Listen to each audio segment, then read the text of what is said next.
If you ever tried cutting a polygon out of wood, whether it's a pentagon, octagon, decagon, I don't care, the angles can be intimidating.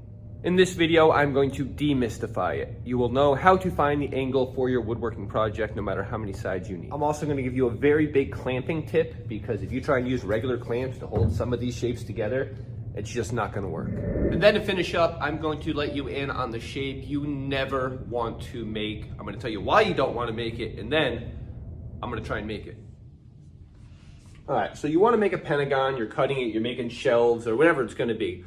The tricky part is, what are my angles? So if I was actually trying to make this out of pieces of wood, I got to think, okay, I need that piece to be angled for there, and then this piece angled here, and so on and so forth as I work my way through. So the formula is actually pretty easy to get this angle. All you're going to do is take 180 degrees, so 180, and divide it by the number of sides that you have here. So I have 1, 2, 3, 4, 5, so I divide it by 5. 5 goes into 18 3 times, that gives you 15, there, 36. So I know that when I want to make this, all of these cuts are going to be 36 degrees. So if I take one of the pieces, this is a 36-degree cut there, and a 36-degree cut there, and I'm just going to repeat that over and over again. So I want to make a pentagon. I swing over here. Formula says I need to set it to 36 degrees. I set it right there, lock it in. Now, if you really want to make this shape right, you want to make all of the sides the same length. So you can either set up a block or find a point or a measurement where you want it to stop. What I'm going to do is I'm going to use this spot right here, and every cut I'm going to stop right there, so they're all the same size.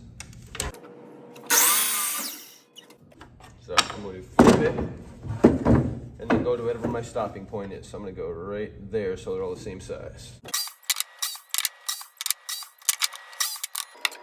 All right, so I take those pieces, I put them together, and this is what you get.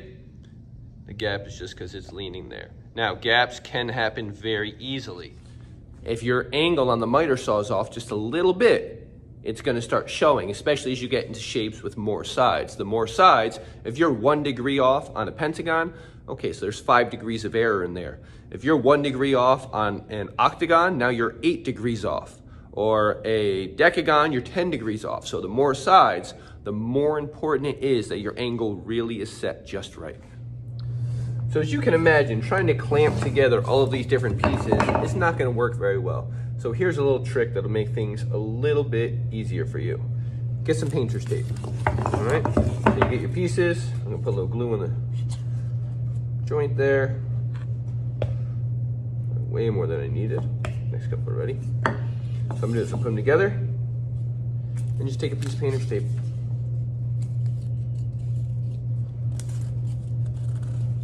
Let's bring in the next one.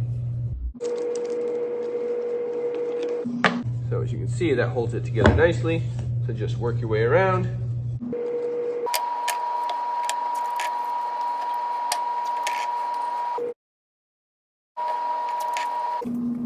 Secret is really put that tape on there tight. You want to really pull those pieces together. And there you go. Let that dry. Let's cut a hexagon now. Okay, so we're working towards these. If you're getting something out of this video, make sure you like and subscribe. Let's get back to work. So the math says I'm supposed to set this saw to 30 degrees because I have 6 sides. And again, 180 divided by 6 is 30.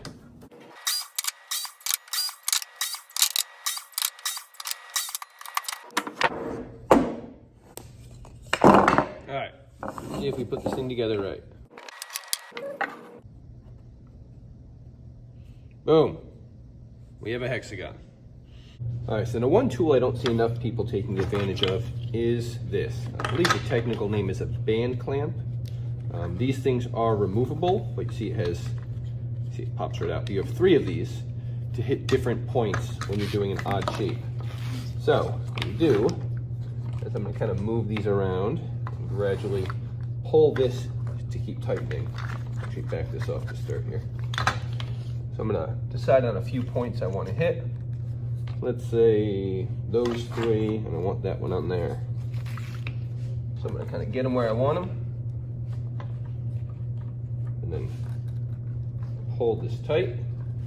I'm gonna lock this one down. Now I'm gonna turn this a little, and I'll tighten this.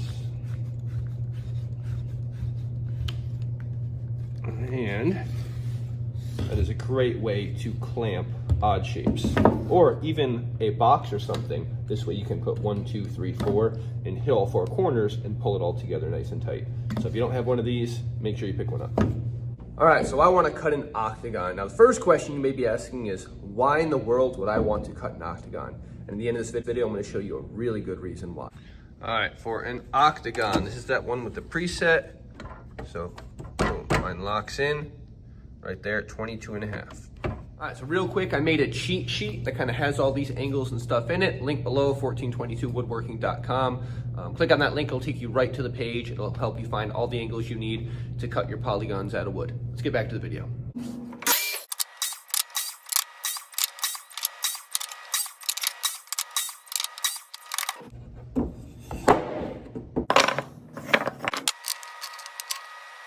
Oh, there's an octagon.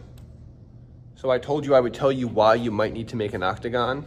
Let me show you. Gentlemen, introducing the Road Warriors, aka the Legion of Doom.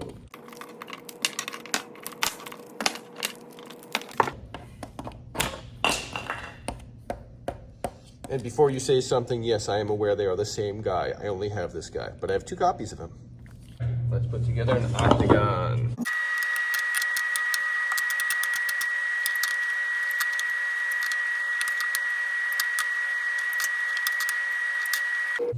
And get an octagon. Promise you I would tell you the shape that you just don't want to have to make. And here it is, a heptagon. So a heptagon is a 7-sided object here. So why don't you want to make one of these? It's actually quite simple. Remember the formula here.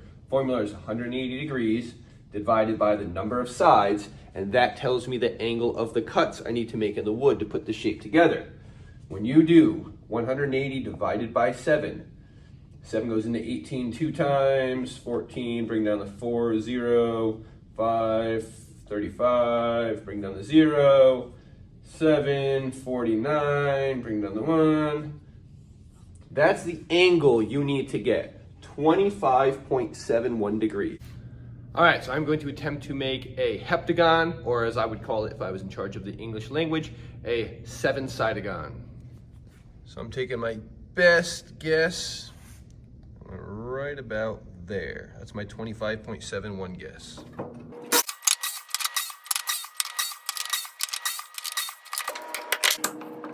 All right, so I want to make sure I have pretty clean connections here.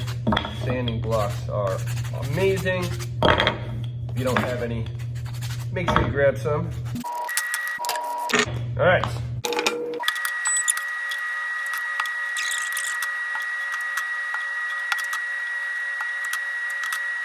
Wow. It worked. Okay, that wasn't as bad as I thought it would be. Okay, hopefully this is making sense. Like I said, once you know the formula, it's not too bad. If you know how to do this, share this video with someone who doesn't, someone who you think really could use the help. Make sure you like, subscribe, and I will see you in the next video.